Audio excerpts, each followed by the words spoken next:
Hi hello ನಮಸ್ತೆ welcome back to my YouTube channel. ತುಂಬ ಜನ ಬಿ ಪಿ ಬಗ್ಗೆ ಕ್ವಶನ್ಸನ್ನು ಕೇಳ್ತಾ ಇದ್ರಿ. ಪ್ರೆಗ್ನೆನ್ಸಿನಲ್ಲಿ ಬಿ ಪಿ ಯಾಕೆ ಬರುತ್ತೆ, ಪ್ರೆಗ್ನೆನ್ಸಿನಲ್ಲಿ ಬಿ ಪಿ ಬಂದರೆ ಏನು ಮಾಡಬೇಕು? ಅಕ್ಕ, ನನಗೆ ಪ್ರೆಗ್ನೆನ್ಸಿನಲ್ಲಿ ಬಿ ಪಿ ಬಂದು ಅಬಾರ್ಷನ್ ಆಗಿದೆ. 7 ಮಂತ್ಸಲ್ಲಿ 3 ಸಲ ನಾನು ಮಗುನ ಕಳ್ಕೊಂಡಿದ್ದೀನಿ ಬಿ ಪಿಯಿಂದಾಗಿ. ಈ ರೀತಿ ಎಲ್ಲ ತುಂಬಾ ಕಮೆಂಟ್ಸ್ಗಳನ್ನ ಮಾಡ್ತಾಯಿದ್ರಿ. ಸೊ ಅದಕ್ಕೆ ನಾನು ಕಮೆಂಟ್ನಲ್ಲಿ ಕೂಡ ಆನ್ಸರ್ ಮಾಡ್ತಾ ಇದ್ದೆ, ಬಟ್ ಮತ್ತೆ ಮತ್ತೆ ಅದೇ ಕಮೆಂಟ್ ಬರ್ತಾಯಿತ್ತು. ಅದಕ್ಕೋಸ್ಕರ ಈ ಒಂದು ವಿಡಿಯೋನ ಮಾಡ್ತಾಯಿದ್ದೀನಿ. ಬಿ ಪಿ ಬರದೇ ಇರೋ ಥರ ಸ್ವಲ್ಪ ಕಂಟ್ರೋಲ್ ಮಾಡ್ಬೋದು, ಆದರೆ ಬಿ ಪಿ ಬರೋದೇ ಇಲ್ಲ ಅಂತ ಹೇಳಿ ಯಾವ ಡಾಕ್ಟರ್ ಕೂಡ 100% ಹೇಳೋದಿಲ್ಲ.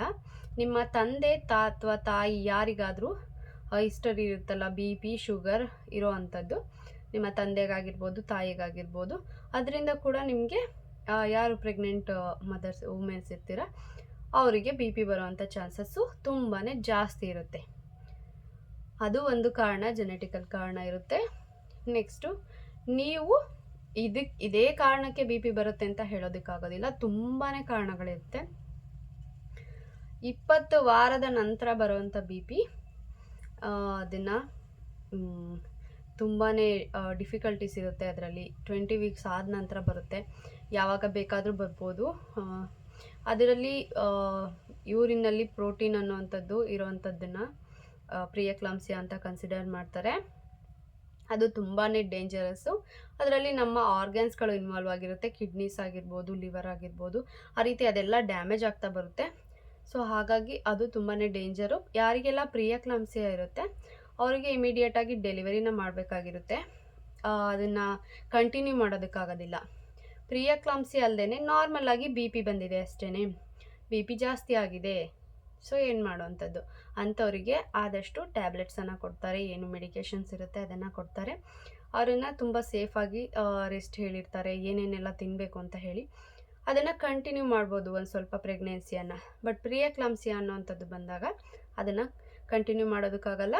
ಡೆಲಿವರಿ ಮಾಡೋ ಅಂಥ ಟೈಮ್ನಲ್ಲಿ ಆಗಿದ್ದರೆ, ಈಗ 28 ವೀಕ್ಸು 30 ವೀಕ್ಸು ಆ ರೀತಿ ಇದ್ದರೆ ಡೆಲಿವರಿನ ಮಾಡ್ಕೊಳ್ತಾರೆ.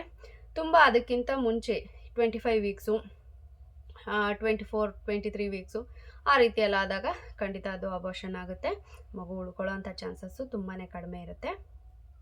ಬಿ ಪಿ ಬರದೇ ಇರೋ ಥರ ಏನು ಮಾಡೋ ಅಂಥದ್ದು, ಆದಷ್ಟು ನಿಮ್ಮ ಸ್ಟ್ರೆಸ್ ಲೆವೆಲನ್ನು ಕಡಿಮೆ ಮಾಡ್ಕೊಳ್ಬೇಕು.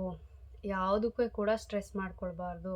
ಸಣ್ಣ ಪುಟ್ಟದಕ್ಕೆಲ್ಲ ಅಳೋ ಅಂಥದ್ದು, ಎಲ್ಲದ್ರ ಬಗ್ಗೆನೂ ನೀವೇ ಯೋಚನೆ ಮಾಡೋ ಅಂಥದ್ದು. ಯಾವುದಕ್ಕಾದ್ರೂ ಒಂದಕ್ಕೆ ಯಾರೋ ನಿಮ್ಮನ್ನು ಬೈದರು ಪ್ರೆಗ್ನೆನ್ಸಿ ಟೈಮ್ನಲ್ಲಿ, ಅಷ್ಟಕ್ಕೇ ತುಂಬ ಯೋಚನೆ ಮಾಡೋವಂಥದ್ದು, ಅಳೋ ಅಂಥದ್ದು, ಈ ರೀತಿ ಎಲ್ಲ ಮಾಡಬಾರ್ದು. ಯಾವುದೇ ವಿಷಯನೇ ಆದರೂ ಕಾಮಾಗಿ ತೊಗೊಳ್ಬೇಕು. ನಿಮಗೆ ನಿಮ್ಮ ಮಗು ಆರಾಮಾಗಿ ಬೇಕು ಅಂತಂದರೆ. ನಿಮಗೆ ಈ ಹಿಂದಿನ ಪ್ರೆಗ್ನೆನ್ಸಿಯಲ್ಲಿ ಬಿ ಪಿ ಬಂದು ಅಬಾರ್ಷನ್ ಆಗಿತ್ತಂದರೆ ಈ ಸಲ ಕೂಡ ಬರೋವಂಥ ಚಾನ್ಸಸ್ಸು 90% ಜಾಸ್ತಿ ಇರುತ್ತೆ. ಬಂದರೆ ಬರ್ಬೋದು, ಬರ್ದೆಲ್ಲೂ ಇರ್ಬೋದು, but almost all B P ಬರೋವಂಥ ಚಾನ್ಸಸ್ ಇರುತ್ತೆ. ಸ್ಕ್ಯಾನಿಂಗ್ನಲ್ಲಿ ಕೂಡ ಗೊತ್ತಾಗುತ್ತೆ ನಿಮಗೆ ಬಿ ಪಿ ಬರೋವಂಥ ಚಾನ್ಸ್ ಇದೆ ಅಂತ ಹೇಳಿ. ಡಾಪ್ಲರ್ ಸ್ಟಡಿ ಅಥವಾ ಪ್ಲೆಸೆಂಟಲ್ ಸ್ಟಡಿ ಅಂತ ಹೇಳಿ ಕೊಡ್ತಾರೆ. ಅದರಲ್ಲಿ ನಿಮಗೆ ಬಿ ಪಿ ಬರೋವಂಥ ಚಾನ್ಸ್ ಇದೆ ಅಂತ ಹೇಳಿ, ಇಲ್ಲ ಅಂತ ಹೇಳಿ ಹೇಳ್ತಾರೆ. ನೀವು ಡಾಕ್ಟರ್ಸ್ನ ಕೇಳಿ, ಬೇಕಂದರೆ ಹಿಂದೆ ಆ ಬಿ ಪಿ ಅನ್ನೋವಂಥ ಹಿಸ್ಟ್ರಿ ಇದ್ದರೆ ನೀವು ಡಾಕ್ಟರ್ನ ಮೊದಲೇ ಕನ್ಸಲ್ಟ್ ಮಾಡಿ, ಈ ರೀತಿ ಇದೆ ನಮಗೆ ಬಿ ಪಿ ಇತ್ತು ಹಿಂದೆ ಅಂತ ಹೇಳಿ ಒಳ್ಳೆ ಡಾಕ್ಟರನ್ನು ಕನ್ಸಲ್ಟ್ ಮಾಡೋವಂಥದ್ದು ತುಂಬಾ ಒಳ್ಳೆಯದು. ಹಾಗೆಯೇ ಸ್ಟಾರ್ಟಿಂಗಿಂದ ಬಿಫೋರ್ 13 ವೀಕ್ಸ್ NT ಸ್ಕ್ಯಾನ್ ಏನಿದೆ ಅದಕ್ಕೂ ಮುಂಚೆ ಅಥವಾ NT ಸ್ಕ್ಯಾನ್ ಆದ ತಕ್ಷಣ 3 ತಿಂಗಳಿಂದನೇ ಆಸ್ಪಿರಿನ್ ಅನ್ನೋವಂಥ ಟ್ಯಾಬ್ಲೆಟನ್ನು ಕೊಡ್ತಾರೆ. ಎಕೋಸ್ಪ್ರಿನ್ ಅಥವಾ ಆಸ್ಪಿರಿನ್ ಅನ್ನೋವಂಥದ್ದು ಇದು ಒಂದು ಬ್ಲಡ್ ಥಿನ್ನರ್. ಸೊ ಇದನ್ನು ತಗೊಳ್ಳೋದ್ರಿಂದ ಬಿ ಪಿನ ಸ್ವಲ್ಪ ಕಂಟ್ರೋಲ್ ಮಾಡ್ಬೋದು, ಪ್ರಿಯಕ್ಲಾಂಸಿಯಾನ ಕಂಟ್ರೋಲ್ ಮಾಡ್ಬೋದು. ಸೊ ಅದಕ್ಕಿಂತ ತುಂಬ ಸಿವಿಯರ್ ಕೇಸಸ್ ಇರುತ್ತೆ, ತುಂಬಾ ಸೀರಿಯಸ್ ಆಗಿ ತುಂಬ ಬೇಗ ಪ್ರಿಯಕ್ಲಾಂಸಿಯಾ ಅನ್ನೋದು ಬಂದಿರುತ್ತೆ, ಬಿ ಪಿ ಬಂದಿರುತ್ತೆ, ಬೇಗ ಡೆಲಿವರಿ ಆಗುವಂಥ ಚಾನ್ಸಸ್ ಇರುತ್ತೆ. ಅಂದರೆ ಈ ಹಿಂದೆ ಕೂಡ ಅವರಿಗೆ ಹಿಂದಿನ ಪ್ರೆಗ್ನೆನ್ಸಿಲಿ ಕೂಡ ಅದೇ ರೀತಿಯಾದಂಥ ಪ್ರಾಬ್ಲಮ್ ಇರುತ್ತೆ. ಅದು ಗೊತ್ತಿದ್ದಾಗ ಏನು ಮಾಡ್ತಾರೆ, ನಾನು ತಗೋತಾ ಇದ್ದೀನಲ್ಲ ಒಂದು ಬ್ಲಡ್ ಥಿನ್ನರ್ ಹೆಪಾರಿನ್ ಅನ್ನೋವಂಥದ್ದು, ಆ ರೀತಿಯಾದಂಥ ಒಂದು ಇಂಜೆಕ್ಷನನ್ನು ನೀವು ತೊಗೊಳ್ಬೇಕಾಗುತ್ತೆ. ಬಿಫೋರ್ 13 ವೀಕ್ಸ್ ಅದನ್ನು ಸ್ಟಾರ್ಟ್ ಮಾಡ್ಕೊಳ್ಬೇಕಾಗುತ್ತೆ. ಅದರಿಂದ ಕೂಡ ಕಂಟ್ರೋಲ್ ಮಾಡ್ಬೋದು. ಹಾಗೆ ಇದ್ರ ಜೊತೆಗೆ ತಿನ್ನೋವಂಥದ್ದು, ಏನೆಲ್ಲ ತಿನ್ನಬೇಕು ಏನೆಲ್ಲ ತಿನ್ನಬಾರ್ದು, ಚೆನ್ನಾಗಿ ಹಸಿರು ತರಕಾರಿ, ಸೊಪ್ಪು, ಕಾಳುಗಳು, ಮೊಳಕೆ ಕಾಳುಗಳು, ಈ ರೀತಿ ಎಲ್ಲವನ್ನು ಹೆಚ್ಚಾಗಿ ಆ್ಯಂಟಿ ಆಕ್ಸಿಡೆಂಟ್ಸ್ ಇರೋವಂಥದ್ದನ್ನು ತಿನ್ನಬೇಕಾಗುತ್ತೆ. ಹಾಗೆ ಎಳ್ನೀರನ್ನು ಜಾಸ್ತಿಯಾಗಿ ಕುಡಿಬೇಕಾಗುತ್ತೆ. ಚೆನ್ನಾಗಿ ಎಳ್ನೀರನ್ನು ಕುಡಿಯುವಂಥದ್ದು ದಿನಕ್ಕೆ 2.5 3 ಲೀಟ್ರು ಅಥವಾ 2 ಲೀಟರ್ ಆದರೂ ನೀರನ್ನು ಕುಡಿಬೇಕಾಗುತ್ತೆ. ಏನನ್ನು ತಿನ್ನಬಾರ್ದು? ಜಂಕ್ ಫುಡ್ಸ್ಗಳನ್ನು ಬಿಡಬೇಕಾಗುತ್ತೆ, ಆಯಿಲ್ ಫುಡ್ಸ್ಗಳನ್ನು ಬಿಡಬೇಕಾಗುತ್ತೆ.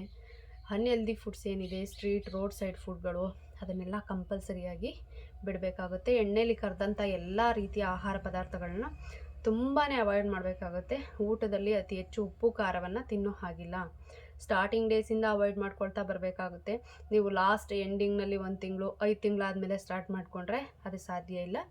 ನೀವು ಯಾವಾಗ ಕನ್ಸೀವ್ ಆಗಿದ್ದೀರಾ, ನೀವು ಯಾವಾಗ ಪ್ರೆಗ್ನೆಂಟ್ ಅಂತ ಗೊತ್ತಾಗುತ್ತೆ, ಆವಾಗಿಂದ ನೀವು ಉಪ್ಪು ಖಾರವನ್ನು ಊಟದಲ್ಲಿ ಅವಾಯ್ಡ್ ಮಾಡ್ಕೊಳ್ತಾ ಬರಬೇಕು. ಜಂಕ್ ಫುಡ್ಗಳನ್ನು ಕಂಪ್ಲೀಟಾಗಿ ಪಿಜ್ಜಾ, ಬರ್ಗರ್ ಏನಿದೆ ಎಲ್ಲದನ್ನು ಬಿಡಬೇಕಾಗುತ್ತೆ. ಬೇಕು ಅಂತಂದರೆ ಒಂದು 3 ತಿಂಗಳಿಗೆ ಒಂದು ಸಲ, ನಿಮಗೆ ಅಷ್ಟು ತುಂಬ ಕ್ರೇವಿಂಗ್ಸ್ ಇದೆ ಅಂದಾಗ ಒಂದು 3 ತಿಂಗಳಿಗೆ ಒಂದು ಸಲ ಅಥವಾ ಈ ರೀತಿಯಾಗಿ ಯಾವಾಗಾದರೂ ಒಂದು ಸಲ ತಿನ್ನೋವಂಥದ್ದು.